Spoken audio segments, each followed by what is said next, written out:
Did we lose President Ray? No, he's muted. You're muted, Doc. Oh, you're muted. There we go. All right. So first, let me thank you for that kind invitation, Lisa, and also thank each and every one of you all for considering it not robbery to take a fine sunny day to come and hear anything that I would have to say. So I want to tell you how much I appreciate each of you all's presence. I want to spend a little bit of time today thinking about eras, ages, and epochs. What I find myself in these days wondering about are the very large things of human existence. I think perhaps sometimes my board chair wishes that I would think about things like balance sheet. But when I do have the opportunity, I step back and think about some of the larger questions. So I want to begin today by talking about some of the enduring truths, particularly the one that conspires to render human existence absurd. And what that truth is simply finitude. Finitude, which is the defining truth that we are historically, geographically, and largely imaginatively located. So whether we call ourselves beings, creatures, phenomena, these are an example of what I mean by we find ourselves situated in particular history ways of thinking. Because prior to the 20th century, it would have made no sense at all to talk about creatures who share our type of existence as phenomena. And if one goes back to for the Platonic era, it's very doubtful that people would have thought about us as beings, because the idea of being as such is something that emerges from a particular stream of philosophical thought. So finitude then is the dimension of our existence that materially locates us in a specific place. And because we are located in that specific place, it also means that our imaginations are located in that specific place. A couple of examples I want to give you for any Trekkies in the crowd. You may remember the episode where Tasha Yar met her demise, and it was to a sentient black pool of anger and rage. And if some of you also crossed the boundaries and became X-Files fans, you may remember that the lurking alien that was leading the conspiracy to take over our planet was simply a dark, viscous fluid. Now, one of the things about, and I raised those cultural sort of pieces, is that neither one of them really caught on, because in the imagination of most people of the late 20th century, the idea that a dark, viscous fluid could have a sentience that was far greater than an embodied creature was simply unimaginable. So as a consequence, these were simply flourishes, because even though they were nice little quirks for those of us who watched the series religiously, the point was they hearkened to an idea about existence that was simply foreign to us, or something that's more close to home for many of us. Many of you may remember back in the early aughts, there was a group in Georgia that tried to fight the Confederate flag as a symbol by casting its colors as red, black, and green. Now that lasted for all of about a year, because the two ideals of the colors of the Black Liberation flag and the Confederate battle flag could not coexist in the same imaginative space in any meaningful way. So we are then shaped by and located in particular sort of imaginative spaces. And that's because of finitude, our imagination and our being. Now, I begin with this reflection on finitude, or the ultimate situatedness and absurdity, because of two additional truths. And this is the truths about human beings. That's the language I'm going to use. And given that I was, and I continue to be, a system systematic theologian who was shaped by the discourses of the 20th century, I feel I can talk about human beings without fear of contradiction. I'm taking after the long line of people in theology who do that work. So I just want to be upfront about that. So the two things I want to identify as the additional truths that sort of go hand in hand with finitude is that history and its meaning are always clearer once its consequences have momentarily become visible. So history makes sense to us as we look back on it in a way that it doesn't actually make sense to the people who are living in the midst of it. So people who are living in the midst of social change, who are living in the midst of major events, frequently have a very different sense of what is going on than people who are looking back in time. That's why we have all of the battles within the academy in terms of historiography. Who actually gets to say what something in history meant, what its final meaning was? Because one of the things we know very clearly is that the meaning of history changes given the circumstance of who's looking at the history, given the circumstance of who's telling the history. So on top of finitude, we also find ourselves in the midst of a reality that we are only liminally aware of what the historical consequence of any moment in which we are living is.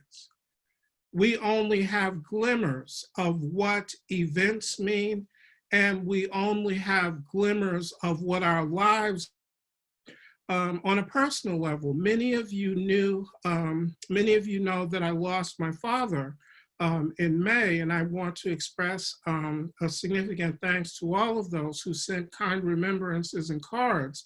But one of the things to be clear to me is that he is more alive to me over this last month or two than he has been for the last decade, even though I saw him and talked to him over the phone, because I am living with the span of our life together and not just the particular point of our conversation right now. So, I mean, on a personal level, then, there is a way that our history together is making an entirely different sense than it did 5 months ago or a year ago. Now, this particular reality bumps up against the need of human beings as such, creatures, things, phenomena, whatever you want to call us. We share the reality of being both meaning-seeking creatures and meaning-making creatures. So we try to find the meaning in something. We don't just encounter phenomena. We don't just encounter things that happen. We try to ask, well, what does it all mean? Now, I know as I'm looking at the screen, that Ken Stone in particular will appreciate this, being a son of the South, is I was raised by a woman that was always looking for meaning in natural events. And of course, I passed that on to my daughter. We were walking down the street one day and a crow flew and stood right in front of us. We were transfixed for at least 2 minutes because both of us were trying to figure out, what does this mean? Right? We weren't just looking at a crow standing in front of us. It was a whole mythology around nature and God speaking to you in unknown ways. Now that's a part of meaning making, and I'm sure that the people passing us on the street, thought that we were crazy, because literally we probably were crazy, but I'm the son of my mother and she's the daughter of me. And in terms of making meaning of things, that's just a part of what we try to do. We try to make meaning, but we also try to find meaning. So when we find ourselves in historical moments like the one we are living in now, where we know that we are at a turning point in human history, right? This is not just a pause. This is not just a reset. This is not just a hiccup or a bump in the road. We are at a turning point in human history. And a part of what we find ourselves trapped in is we find ourselves trapped by the idea that because we're finite creatures, we can't know what this turn is going to be. But because we're also creatures who are seeking meaning in things, we're trying to figure out what all of this means in the midst of it. And we find ourselves over and over again trying to look at the actual unfolding of the time and trying either to see the hand of God or have you seen in our reflections over the past few months? We've talked about it in terms of the great revealing, that things have been revealed about our society and culture in ways that can't be denied. We've talked about it in terms of the deconstruction of that which we've known, but it's all been a matter of trying to seek meaning in the midst of our finitude, but more importantly, seeking it in ways that we could respond so that we can not only understand what's going on, but create new sources of meaning for others. And that becomes particularly true for those of us who engage in the work of theological education. How do we navigate people through these times, either through our work as teachers, pastors, leaders, thinkers, teachers? How do we lead people and guide them into making meaning of what's going on? So for instance, one of the things that we often talk about at the seminary, and I have long conversations with Brian Smith about this, is that given the way that the south side of Chicago and the west side of Chicago have in many cases been ravaged by death and by illness because of COVID-19, we will literally be moving into a period much like the one at the end of the plague, once a vaccine is finally found in those places. Many of us know friends who have lost family, lost church members, lost very dear friends, and trying to figure out this all can't be meaningless.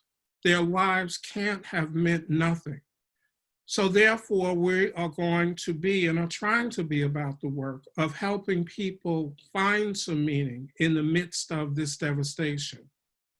So as we're making this turning point, and we're trying to find meaning, particularly now, the question that I want to raise and just spend a little bit of time talking about is that whole one that I named the point, eras, ages, and epochs. Where are we at? What kind of change are we in?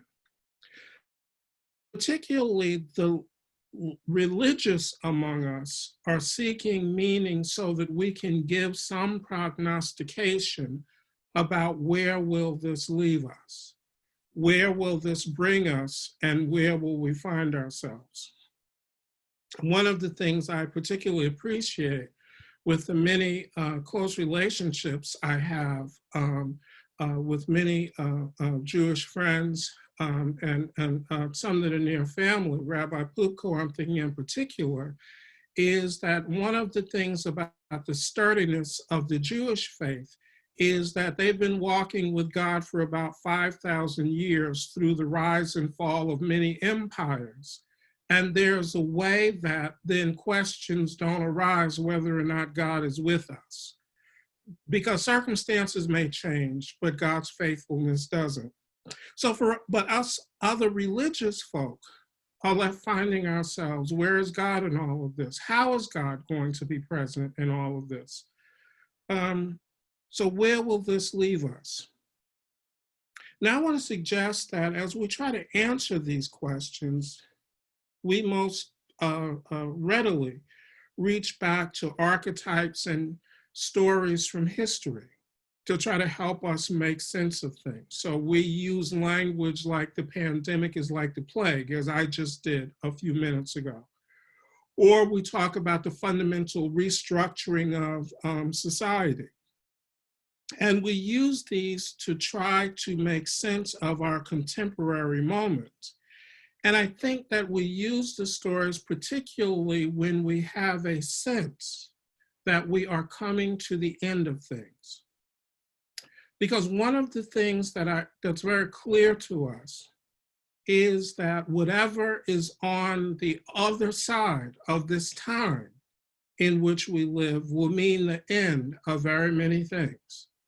It will mean the end of simple things like handshakes. It will mean the end of simple things like traveling to see people all the time when you can actually Zoom and have a meeting with them. Our professional meetings won't look the same after this. Our ecclesial meetings won't look the same after this, because at the end of the day, the cost-benefit analysis will be, why should we pay for airfare for you to travel across the country when you have a 2-hour meeting that you could do on Zoom? Now, I just want to take a pause here and say that even though I know that there will be people who will raise an uproar, I enjoy seeing my friends, donors, and trustees. So I'm going to come and visit you all, whether it makes sense or not, when it's safe to do so. So I'm just going to put that right out there so that way it doesn't come as a surprise.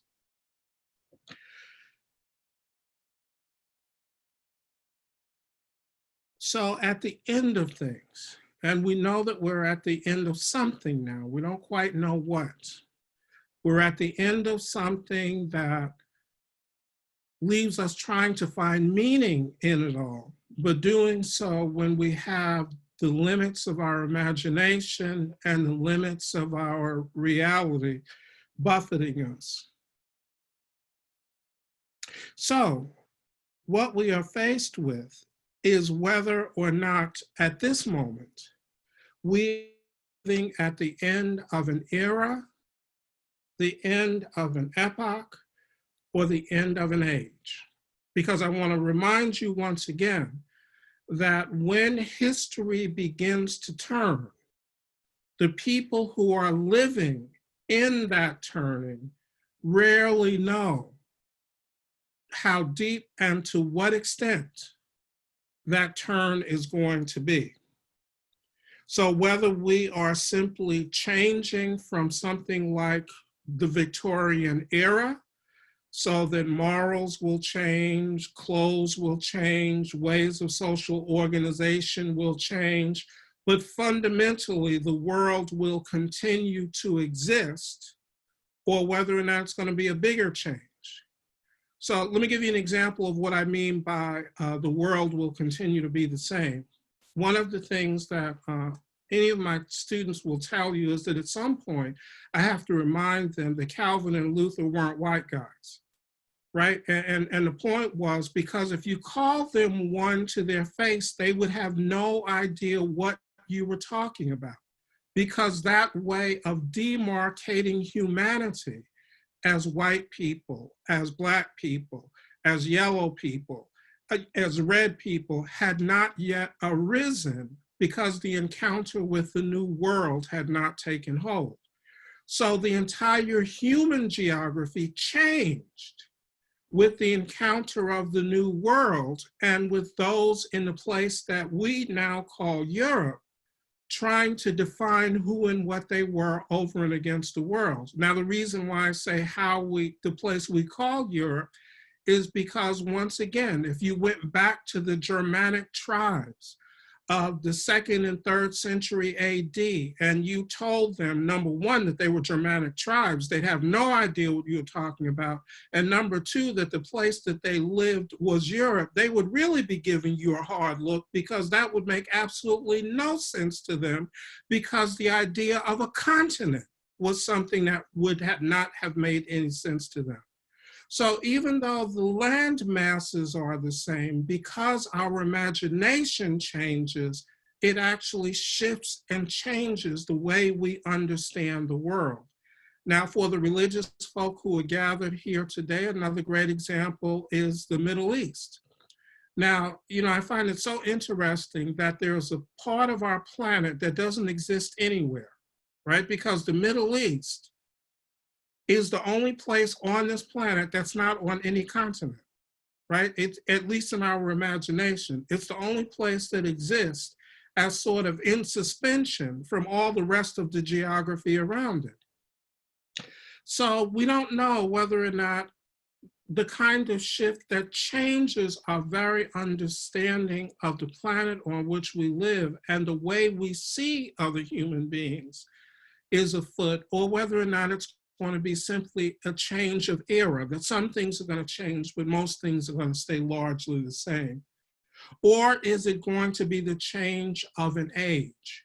Is it going to be the change of the very way that we structure our material relations, right? Will this finally be the final victory or the death knell of late modern capitalism, right? Will this be the final victory or will it be the death knell of the whole idea of the eternal battle between capitalism and socialism? I mean, we just don't know at the moment. Or is this an age-changing thing where the very premise of how we understand humanity to exist changes? So, I mean, the example that I can think of is when Gibbon was writing about the rise and fall of the Roman Empire, he made an observation. And he made the observation that no one in Rome knew that when they received news that the Visigoths had defeated Valens in battle, that was literally the death knell of the Roman Empire, and it would cease to exist within the span of 100 years. They did not know that. So we don't know whether or not we're at that kind of point. So is, for us, is it the case that Western modernity as we know it has reached its zenith and is now becoming eclipsed by whatever will become, or not? Or when the indigenous peoples of the Americas saw those first boats and saw those first sails with people whom they had never seen before, they were actually witnessing the end of their civilization and the world as they know it, but they didn't know it at the time. Is this one of those moments? Or when the first person who fell ill with the odd rosette rings erupting all over their bodies, did people at the time know that the bubonic plague was actually the end of the feudal system in Europe? It would take a couple of 100 years for it to wind down, but that was actually the end of the thing. You know, one of the things that, how many of you remember as a child doing the little thing, ring around the rosy pocket full of posy, all fall down? Well, that comes to us from that time of the bubonic plague, because the first sign of the plague was a small rosette on the body, which would then spread. And the petals that you had were to spread over those who had died. But we don't know if this is one of those times as well. My point in raising this is that in these times of uncertainty in which we are living, that we don't know, are we changing from a particular era? That's simply going to mean that our customs and ways of relating to one another are changing, but 100 years from now will fundamentally be the same society, which ultimately means that 200 years, we probably won't have any human societies because of global warming. Or is this an epoch change in which the sort of geopolitical configuration of economic and political power is going to shift the balance of power to other parts of the world as we've seen it before in modernity? Or is this going to be ultimately the changing of our entire way of understanding our planet, our one another, and the possibilities for the world in which we live? So will this be the death knell of the world that has been mapped by Western modernity? So are we at the end of modernity? or as Fukuyama said in the 90s, are we at the end of history? Will the United States, or has the United States already begun its decline such that it will never return again as a major world power, that it may take 100 years for that to happen, but the decline has already begun, and the inexorable decline has already begun? Or will religion, as we know it, on a more hopeful note, will this bring about the kind of change that will religion as we know it will finally be loosed from the bondage of white supremacy?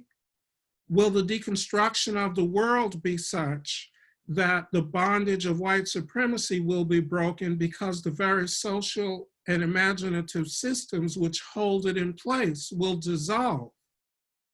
We don't know that. Now, these are all the questions with which we struggle. And believe it or not, these are things that I think about every day. And as I said, I'm sure that my board chair wishes that I would think about some other things, but these are some of the things that take up some of my day. And these are the questions that, even if we don't admit it, we recognize that only generations to come will be able to finally answer them. So what does that mean for us? Where does that leave us? How does that leave us thinking about this moment? And there are only a couple of things that I would raise for this. Now, I raise this from my particular place in the world as a dyed-in-the-wool Calvinist in the Reformed tradition, with a highly evolved sense of providence, which simply means that I trust God. I believe that this leaves us in a place that there really are two things for us. The first is that we can either approach this moment in which we are living, this turning of history, in fear and in apprehension, or we can face it knowing that in the end, however we turn, God is faithful. That however things shape themselves out, that God has not abandoned the world which Christian scripture says that God loves so dearly. And I only lift up the Christian scripture because that's the tradition within which I stand. Because in the traditions that are encompassed in our, within our community, whether that be the Islamic tradition or the Jewish tradition, there's a deep sense of God's love for this world that has been created by God.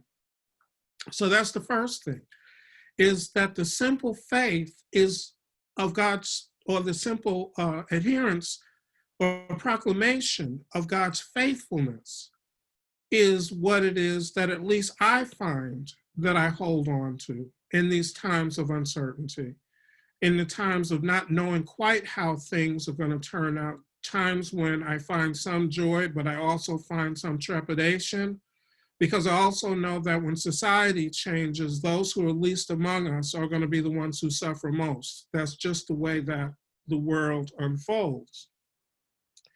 But in terms of what does that leave for us, what does that leave for me? It is simply that if I do the work, and I invite you to think about this in doing the same, of goodness, justice, and mercy, that history will finally judge us to be fools. That if we hate our lives, that no matter what change, no matter what the turn, that our lives will be dedicated to the pursuit of more justice, of more mercy, of more love, and of more hope, that God's faithfulness will find something to do with that, so that the world which comes after the turn The world that will finally only make sense to those who come after us will be one in which all of these will continue to be vividly alive and all of these will be vividly real. Now, I said from the outset, I'm a Calvinist, so I don't think that things are going to be wonderful and all hunky-dory. I don't believe that for 1 minute. I'm a dyed-in-the-wool Calvinist through the lens of Augustine, that we live in a sinful and fallen world, but a world that God loves nonetheless, and a world that, as long as there are those who will believe and dedicate their lives to the growth of justice and mercy, will be a world in which God's love will continually be on vivid display, no matter what happens in this changing world. So I'm going to stop there and I'm going to thank you. I know that it was larger things we were thinking about. I probably could have taught a whole semester on just a bunch of those things, but I wanted to give you an idea as we came to this time, some of the ways that I'm thinking about the times that we find ourselves in, but then also some of the ways that I'm seeking my own guidance and guiding the institution that has been entrusted to my care. So thank you all. And I would love to be in conversation with you all about a bit of that.